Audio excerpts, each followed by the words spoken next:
Shalom jemaat yang dikasihi Tuhan. Kita bersyukur walaupun di tengah situasi yang tidak mengenakan, tapi kita diberikan kesempatan untuk beribadah di tempat kita masing-masing dan kita mau menggunakan kesempatan ini dengan sebaik-baiknya. Mari persiapkan hati kita mau datang sama Tuhan. Kita mau undang Roh Kudus, hadirlah Tuhan. Kami rindu Tuhan menikmati hadirat-Mu pagi ini. Kami rindu merasakan kebaikan-Mu, kami rindu mengucap syukur karena Engkau sungguh baik.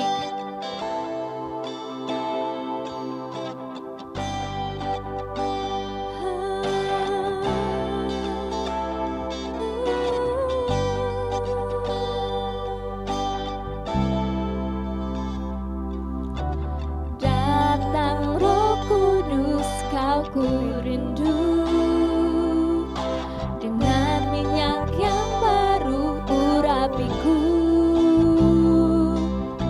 Mengalir penuhiku, mengalir pulihkanku. Kuasa-Mu bebaskan hidupku.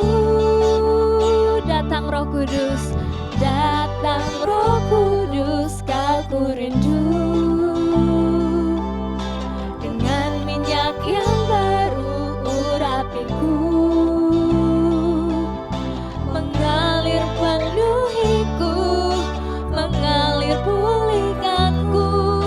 Kuasa-Mu bebaskan hidupku. Satu yang ku rindu, bersekutu denganmu.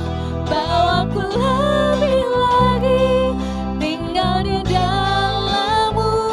Nikmati hadirat-Mu, jamahlah seluruh hidupku. Kuasa-Mu mengubah hidupku. Terima kasih Tuhan.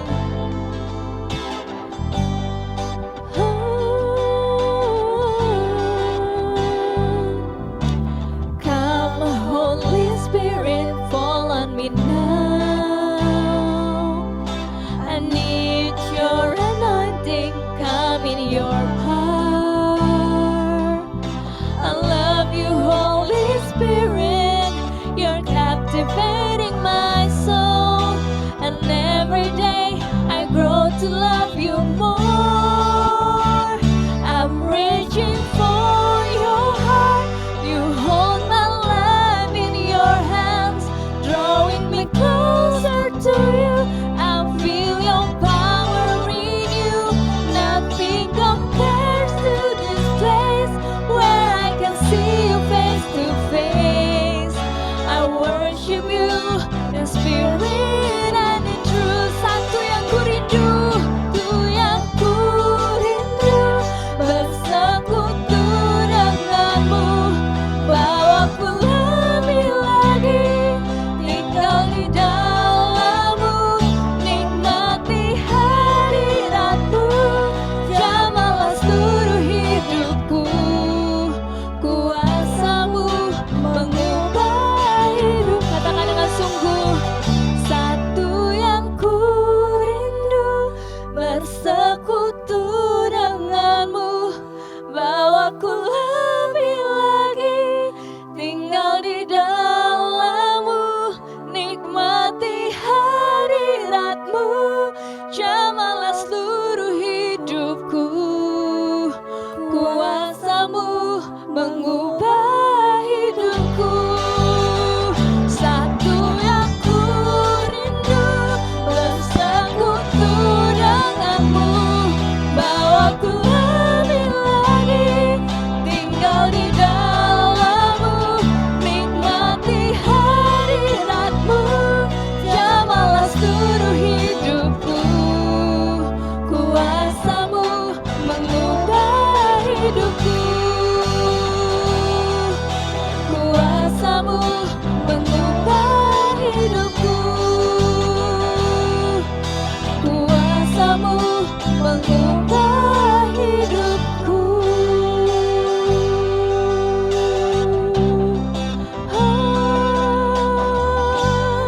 Kami bersyukur Tuhan.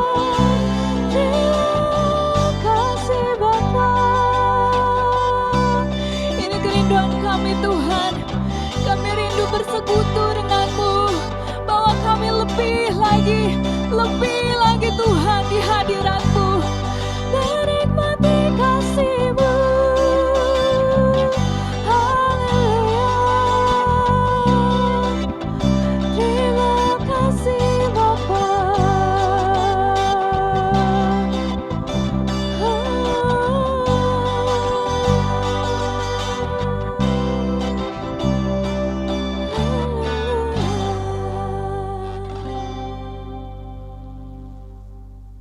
Mari kita minta berkat Tuhan. Pertolongan kami datangnya dari Tuhan yang telah menjadikan langit, bumi, dan segala isinya. Kasih karunia Tuhan menyertai ibadah kami, awal, pertengahan, sampai pada akhirnya. Haleluya. Amin. Walaupun di tempat kita masing-masing saya percaya tetap ada sukacita. Mari kita memuji Tuhan, langit dan bumi, pujilah Tuhan.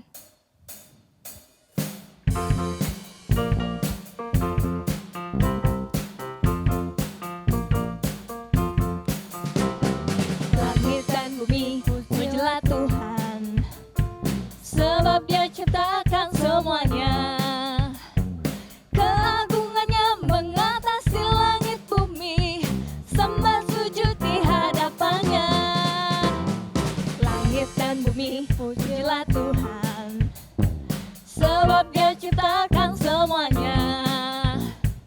Keagungannya mengatasi langit bumi, sembah sujud di hadapannya. Mari puji, ku sembah, ku puji, ku sembah Yesus Kristus Sang Penebusku.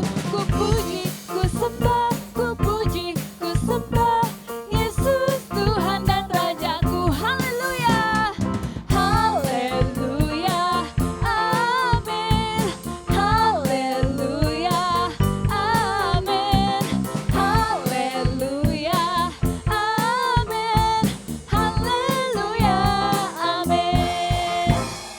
Langit dan bumi, pujilah Tuhan, sebab Dia ciptakan semuanya.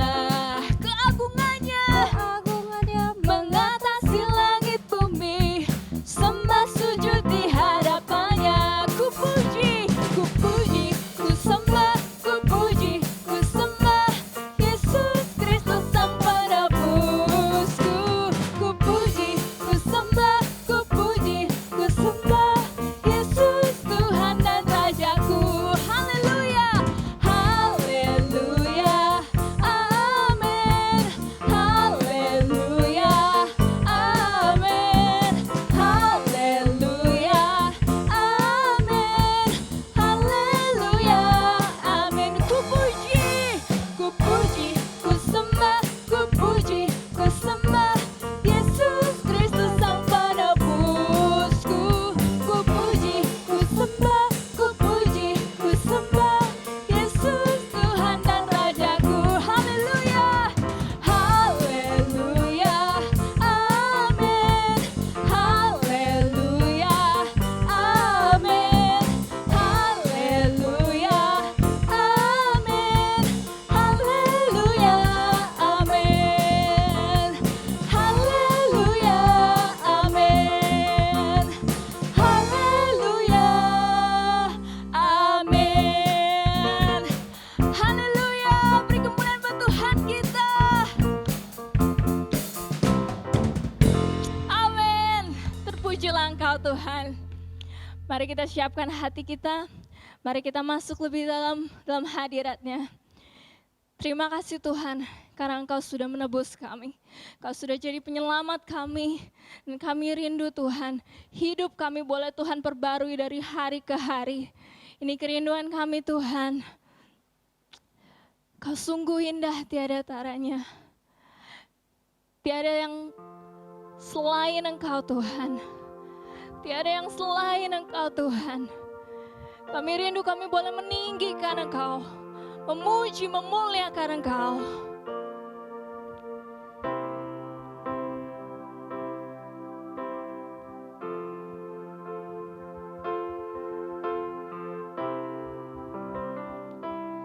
Kau sungguh indah, tiada taranya. Sungguh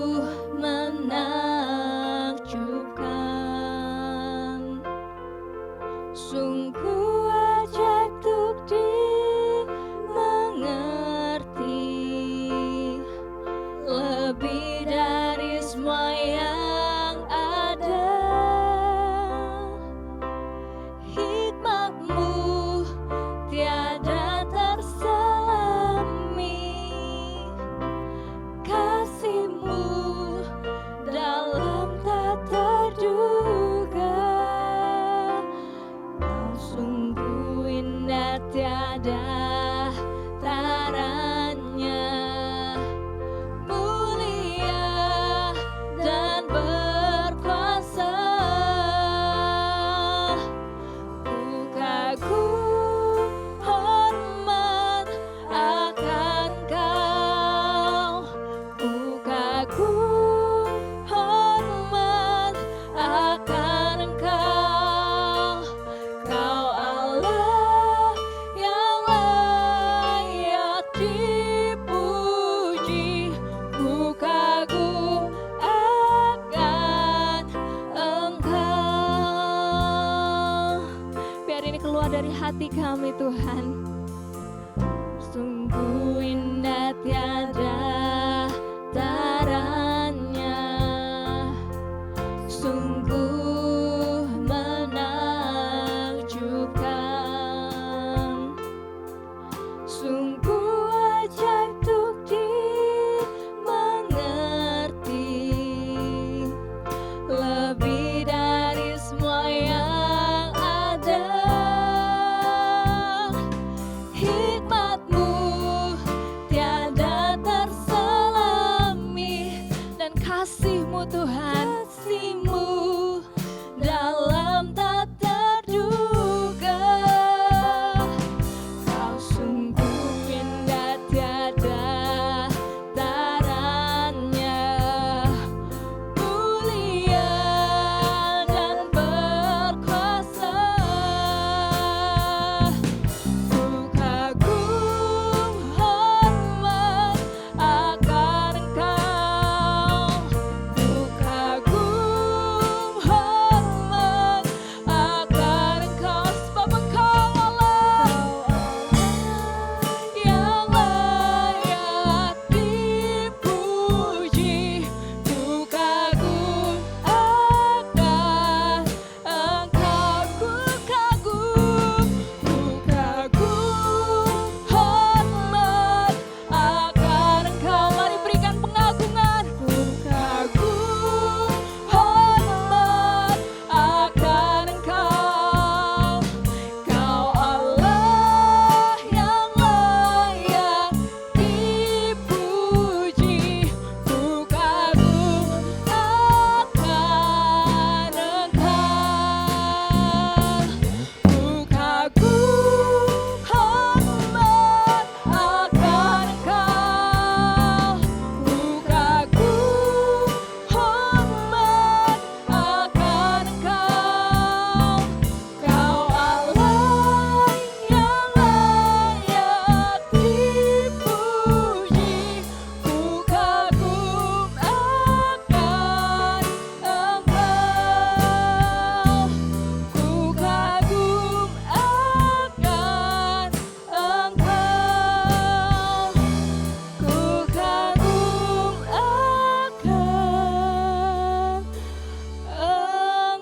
ku kagum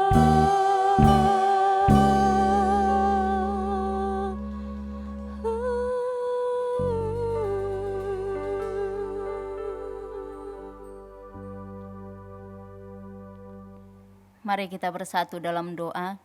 Bapa, kami bersyukur pagi siang hari ini buat kasih kemurahan Tuhan di dalam kehidupan kami. Kesempatan yang indah Tuhan berikan, kembali kami dapat bersama merenungkan kebenaran-Mu.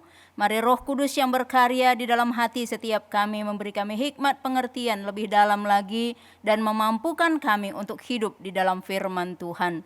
Terima kasih Bapa, terpuji nama-Mu, dalam nama Yesus kami bersyukur dan berdoa, haleluya, amin. Shalom Bapak Ibu Saudara. Tema kita di dalam bulan ini adalah keselamatan dari Tuhan. Dan tema dalam minggu ini adalah kembali kepada Bapa. Dari ayat yang diberikan kepada saya Lukas 15 ayat yang ke-11 sampai 32. karena ayatnya cukup panjang, saya tidak akan bacakan semuanya, namun nanti saya akan bacakan sebagian. Jika dikatakan dari tema kita kembali kepada Bapa, maka dapat dimengerti bahwa anak itu atau seseorang itu pernah pergi atau hilang. Jadi melihat tema ini jelas bahwa anak yang pergi atau anak yang hilang itu dari Bapa, pada saat ini dia kembali. Latar belakang daripada perikop kita pagi hari ini yaitu ayat yang pertama dan yang kedua dari Lukas pasal yang ke-15 ini, di mana orang-orang berdosa dikatakan datang kepada Yesus dan mendengarkan Dia. Sehingga kalau kita melihat di situ, ahli Taurat dan orang Farisi, mereka bersungut-sungut. Pagi hari ini kita akan belajar dari pribadi-pribadi yang ada di dalam bacaan kita, supaya kita dapat mengintrospeksi hati kita masing-masing dan mengambil keputusan yang tepat di dalam menghadapi segala situasi hari-hari ini. Yang pertama, kita melihat dari ayatnya yang ke-12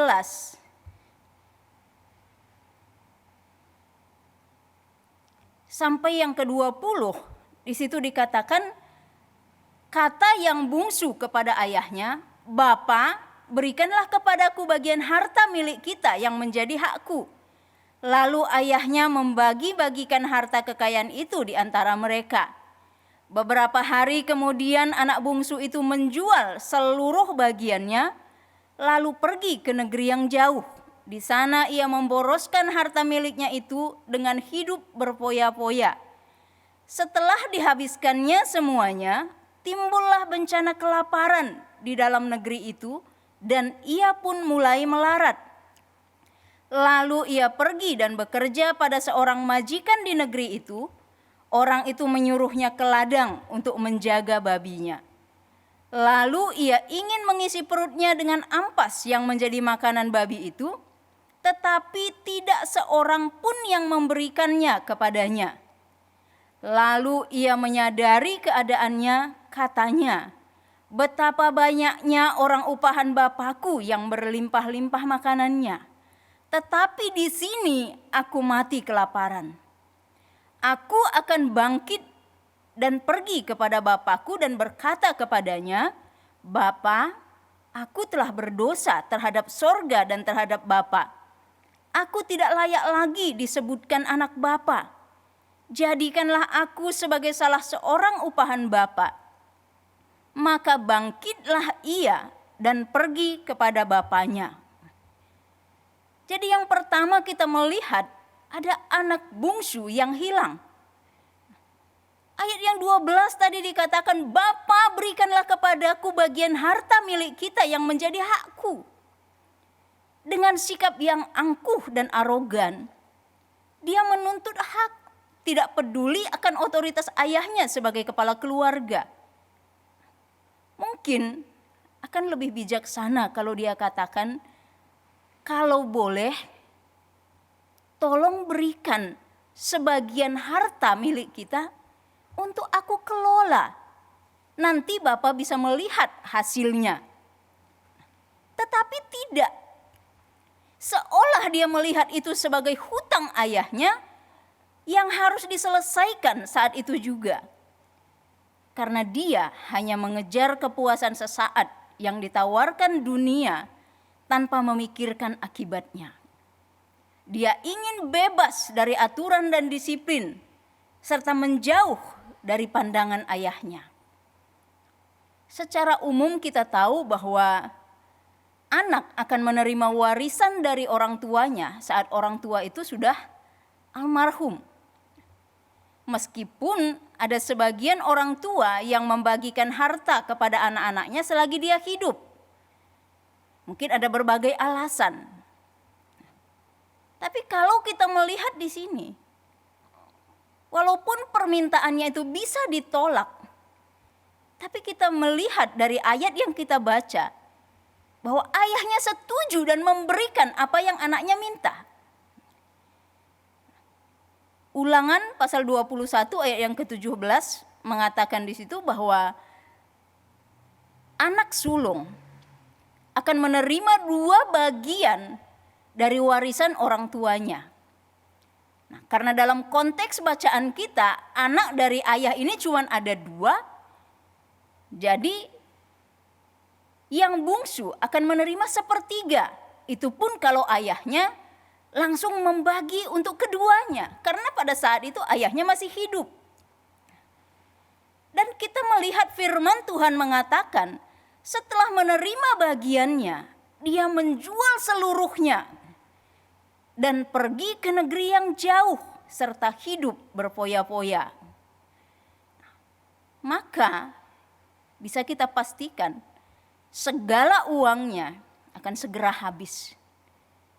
Karena seberapa banyak pun harta yang dimiliki, jika dipakai untuk hidup berfoya-foya, pasti tidak akan bertahan lama. Pasti akan segera habis. Sehingga ada yang mengatakan bahwa biaya hidup itu murah, tapi biaya gaya hidup itu mahal. Setelah semua miliknya habis, ternyata di negeri di mana dia berada, dikatakan terjadi kelaparan. Dan dia menjadi terlantar, dia merana, dia sudah melarat, tidak punya apa-apa lagi. Sekarang tinggal sendirian. Apalagi dia telah pergi memisahkan diri jauh dari rumah ayahnya. Bapa tidak pernah ingin memisahkan anak daripadanya. Tetapi di sini kita melihat anak itu sendiri yang pergi menjauh dari kasih Bapa, menjauh dari persekutuan dengan Bapa, menjauh dari pemeliharaan bapaknya. Dan sekarang dia melarat. Mungkin ketika dia masih punya harta, masih punya uang yang banyak, ada teman-teman yang mendampingi untuk menghabiskan hartanya.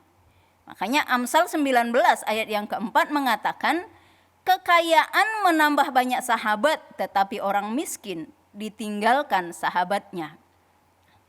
Inilah tabiat dosa yang membelenggu manusia yang telah dibutakan oleh ilah zaman ini. Dia memburu kesenangan dosa, dia memboroskan karunia Allah, dan menghasilkan kepedihan yang mengecewakan. Dalam keterpurukannya, dia masih berusaha dengan caranya sendiri. Dia rela menghambakan diri. Dia mencari pekerjaan untuk bisa sekedar bertahan hidup. Tetapi semua upayanya sia-sia. Mungkin ketika dia berusaha mendapatkan satu pekerjaan, majikan itu mungkin sudah menolak karena situasi di negeri itu dikatakan sedang dilanda kelaparan. Nah, tapi karena mungkin dia sedikit memaksa, akhirnya diterima dan disuruh untuk menjaga babi di ladang. Padahal babi itu adalah haram, binatang yang najis bagi orang Yahudi. Imamat 11 ayat 17 mengatakan itu tidak boleh dimakan dan itu binatang haram dan juga tidak akan dipakai untuk persembahan korban. Tapi dia mau melakukan itu. Ketika dia menjaga babi itu, saking laparnya mungkin, firman Tuhan mengatakan, dia ingin mengisi perutnya yang lapar dengan ampas yang menjadi makanan babi itu. Tetapi tak seorang pun memberikannya kepadanya. Di dalam keterpurukannya, kita melihat anak bungsu berada pada titik terendah dalam hidupnya. Tapi satu hal, masih bersyukur. Dia tidak berputus asa dan bunuh diri. Walaupun dia ada di titik terendah. Tetapi firman Tuhan di ayat yang ke-17 mengatakan, lalu ia menyadari keadaannya. Dia ingat akan rumah bapaknya, dia ingat hamba-hamba bapaknya. Dia katakan, orang upahan di rumah bapakku melimpah makanannya. Di sini aku mati kelaparan. Karena itu dia mempertimbangkan untuk kembali kepada bapaknya. Dia berharap bapaknya mau menerima dia walaupun hanya sekedar sebagai orang upahan. Tidak sebagai hamba, apalagi sebagai anak. Karena kalau hamba itu tinggal di rumah. Kalau orang upahan, mungkin dia tidak tinggal di rumah. Ketika dibutuhkan, dipanggil. Nah, tapi dia katakan bahwa orang upahan bapaknya pun melimpah makanannya.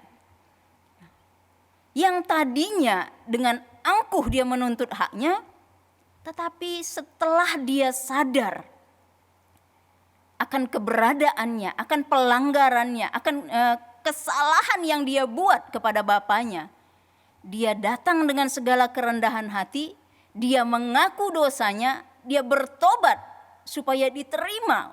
Dia katakan sekedar menjadi orang upahan bapa. Karena menjadi orang upahan bapa pun aku akan bisa makan. Hari-hari ini banyak orang yang berjalan menurut maunya sendiri. Tidak sadar bahwa dia sedang menjauh dari Tuhan, tapi tetap merasa nyaman. Dia lupa bahwa 1 Petrus 5 ayat yang ke-8 mengatakan bahwa iblis sedang berkeliling seperti singa mengaum-ngaum mencari orang yang dapat ditelannya. Kita tidak melihat.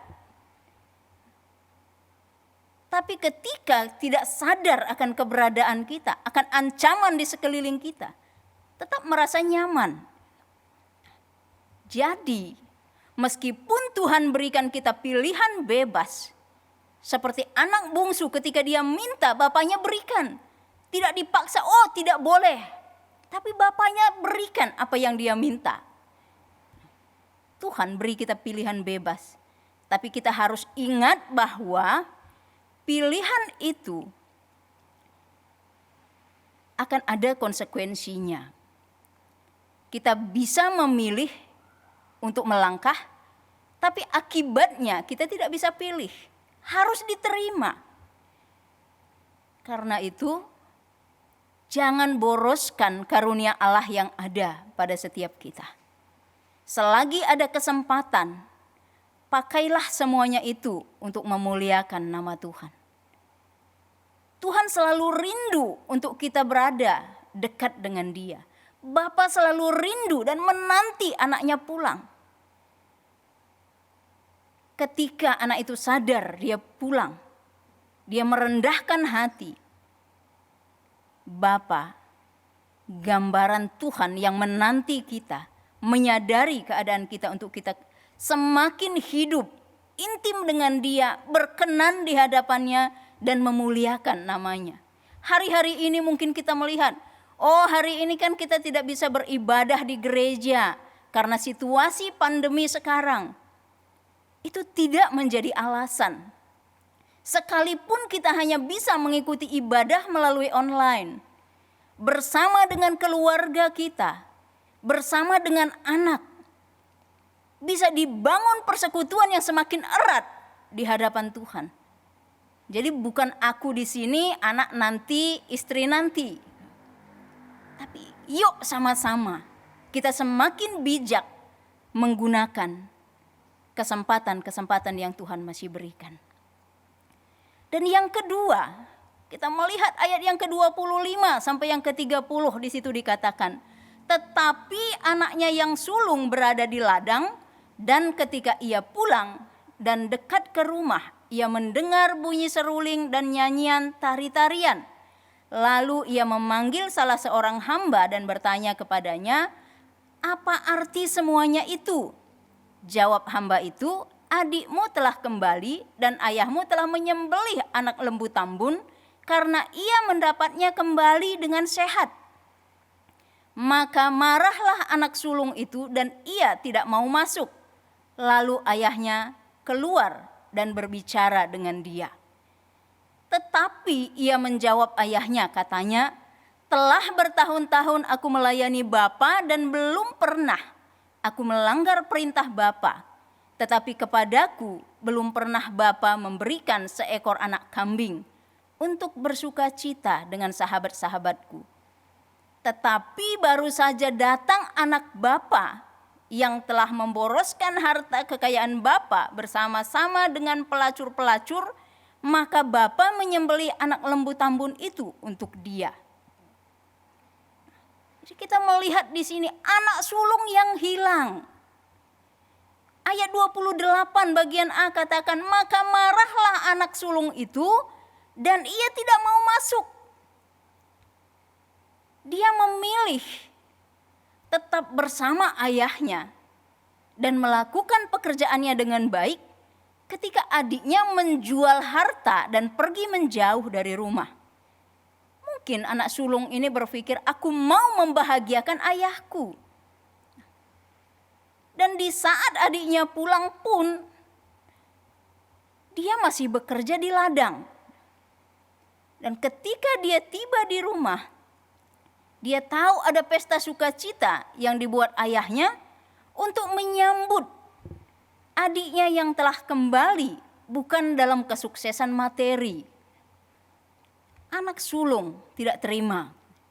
Dia marah dan dia tidak mau masuk. Kan dia merasa adiknya sudah tidak punya hak lagi di rumah itu. Dia berpikir, aku lebih berhak untuk pesta ini. Tapi kenapa kok Bapak melakukan pesta untuk dia? Kita melihat si sulung bukan saja tidak mau bergabung dalam sukacita ayahnya, tetapi dia juga marah karena merasa tidak dikasihi oleh sang ayah. Sehingga tidak ada belas kasih dan pengampunan di dalam hatinya. Dia tidak mengakui lagi adiknya. Dengan dia menyebutnya anak bapa. Karena menganggap ayahnya berlaku tidak adil.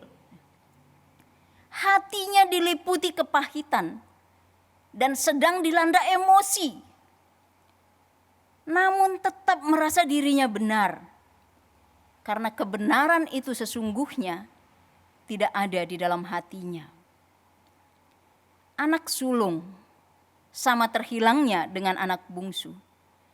Meski tetap tinggal bersama ayahnya, dia hanya taat dan tunduk karena aturan, bukan karena kasih yang mendasari di dalam hatinya. Sikap hati, pola pikir dan perkataannya tidak menunjukkan kasih. Malah dia iri hati dan pahit hati. Nah, seperti orang-orang Farisi dan ahli Taurat yang bersungut-sungut. Secara kasat mata, si bungsu yang pergi memboroskan harta dan akhirnya melarat dianggap terhilang. Namun saat dia sadar keadaannya, dia menyesali apa yang dia perbuat dan dia kembali kepada Bapa untuk mengaku dosanya, untuk bertobat dan dipulihkan.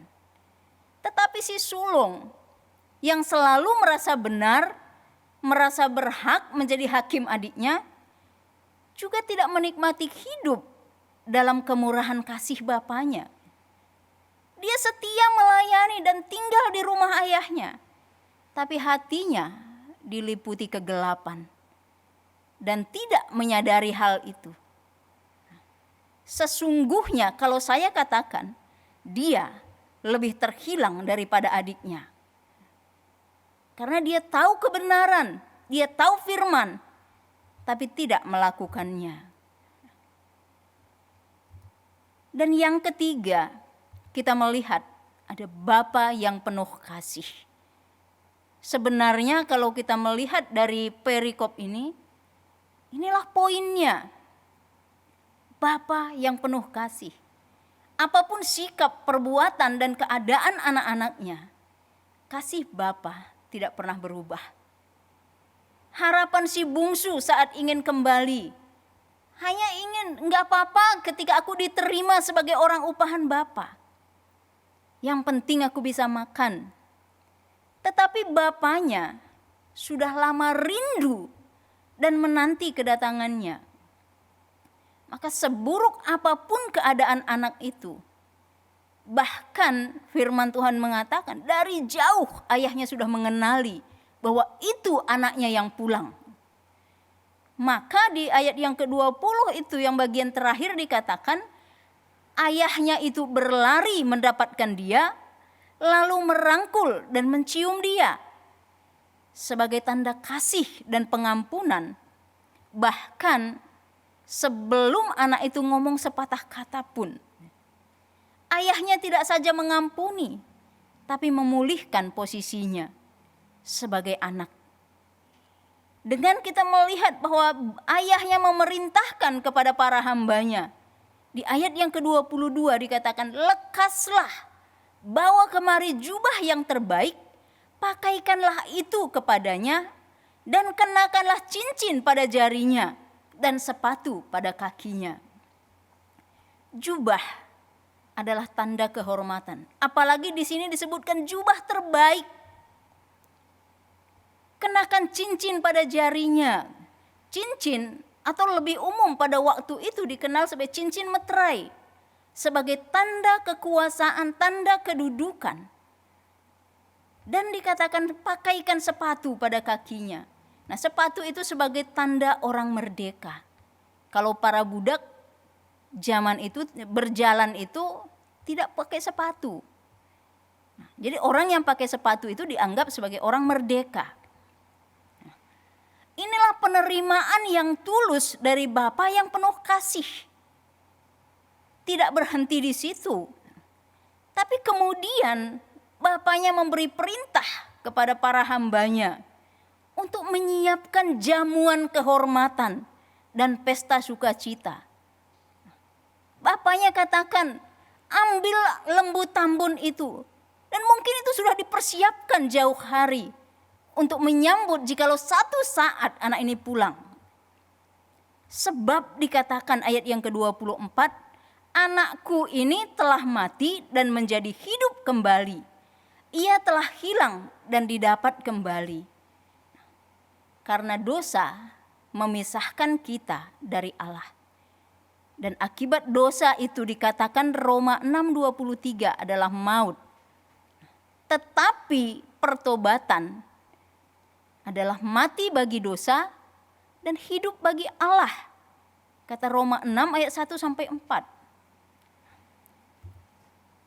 Ketika kita melihat si sulung marah dan tidak mau masuk karena pesta itu bukan untuknya.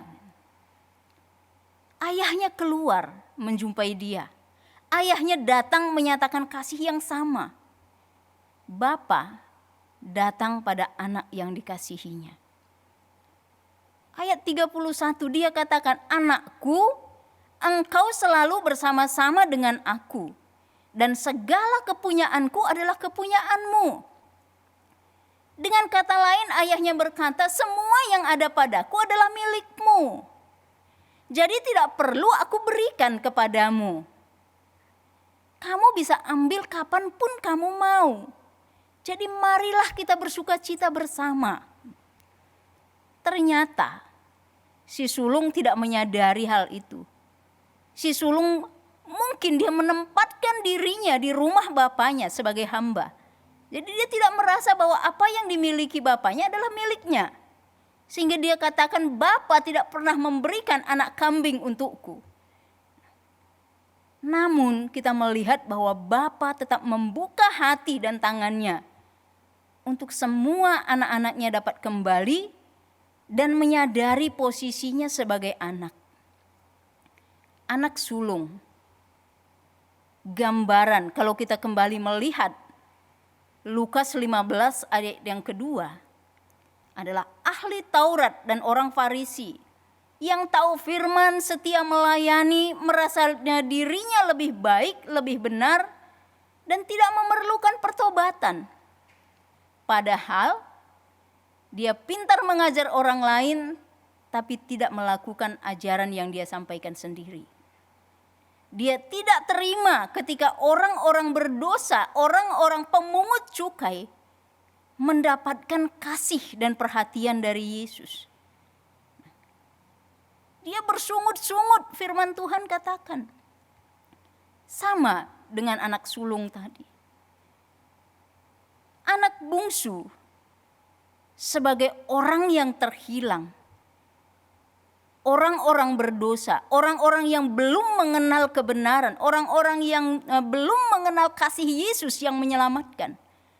Dan saat dia tahu bahwa kasih itu dapat menyelamatkan hidupnya, dia berbalik dari kehidupannya yang lama, dia berbalik dari kehidupannya yang sia-sia, melangkah masuk di jalan kebenaran dan menjadi selamat. Anak sulung dan anak bungsu, dua-duanya perlu menyadari keadaannya supaya dapat menikmati kasih Bapa. Sekarang kalau kita renungkan, di mana posisi kita? Anak sulung yang bersama Bapa kah? Atau anak bungsu yang masih nyaman berfoya-foya di luar, jauh daripada Bapa? Sadari keadaan kita dimanapun kita berada pada saat ini. Ingatlah bahwa Bapa selalu menanti dengan tangan yang terbuka. Bapa selalu rindu untuk kita berada dekat dengan Dia. Mari bersama kembali bersungguh hati di dalam Dia. Kembali kepada Bapa, karena Dia memberikan jaminan keselamatan dan hidup kekal bagi setiap kita yang percaya di dalam Dia. Amin. Mari kita berdoa. Bapa, kami bersyukur kami sudah merenungkan kebenaran-Mu. Hamba-Mu berhenti sampai di sini, namun kami percaya Roh Kudus tidak pernah berhenti di dalam kehidupan setiap pribadi kami. Roh Kudus yang akan terus menerangkan kebenaran itu di dalam hati setiap anak-anak-Mu dan memampukan kami untuk hidup seturut dengan firman Tuhan. Dimanapun kami berada, kami mau kembali kepada Bapa dan berjalan di jalan kebenaran-Mu. Terima kasih Bapa, terpuji nama-Mu. Dalam nama Yesus kami bersyukur dan berdoa. Haleluya. Amin. Shalom Bapak Ibu Saudara, kita akan mendengarkan kelengkapan dari Warta Jemaat. Untuk hari Selasa sampai dengan hari Sabtu, ada doa pagi jam 8 sampai jam 9 pagi melalui aplikasi Zoom. Untuk hari Rabu, jam 7 malam ada Komsel Youth. Bisa diundang semua pemuda remaja mengikutinya melalui aplikasi Zoom. Acaranya sharing.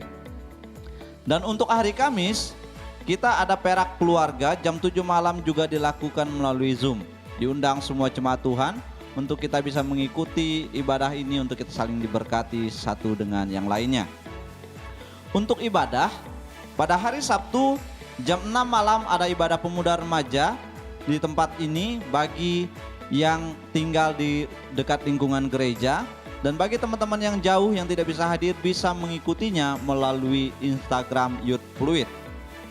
Dan untuk hari Minggu, bisa Bapak Ibu Saudara jemaat Tuhan mengikuti ibadah kita di channel YouTube Tobi Linando. Sedangkan untuk anak-anak bisa mengikuti ibadah sekolah minggu di channel YouTube Christina Natalia. Dan juga diingatkan bagi Bapak Ibu Saudara, untuk minggu yang pertama kita ada ibadah dan juga perjamuan kudus. Diundang Bapak Ibu Saudara untuk mempersiapkan diri dan mempersiapkan roti dan anggurnya di rumah masing-masing supaya tidak menjadi penghalang untuk kita mengikuti jalannya ibadah. Untuk persembahan, perpuluhan dan ucapan syukur bisa Bapak Ibu Saudara langsung transfer ke rekening gereja. Demikian pengumuman. Tuhan Yesus memberkati. Shalom. Mari kita akhiri ibadah kita dengan menerima berkat dari Tuhan. Tuhan memberkati dan melindungi engkau. Tuhan menyinari engkau dengan wajah-Nya dan memberikan kasih karunia. Tuhan menghadapkan wajah-Nya kepadamu dan memberikan damai sejahtera. Jemaat kepunyaan Tuhan yang kukasihi, terimalah berkat Allah. kasih karunia Tuhan Yesus Kristus, kasih Allah dalam persekutuan dengan Roh Kudus menyertai engkau semua siang hari ini sampai selama-lamanya. Amin.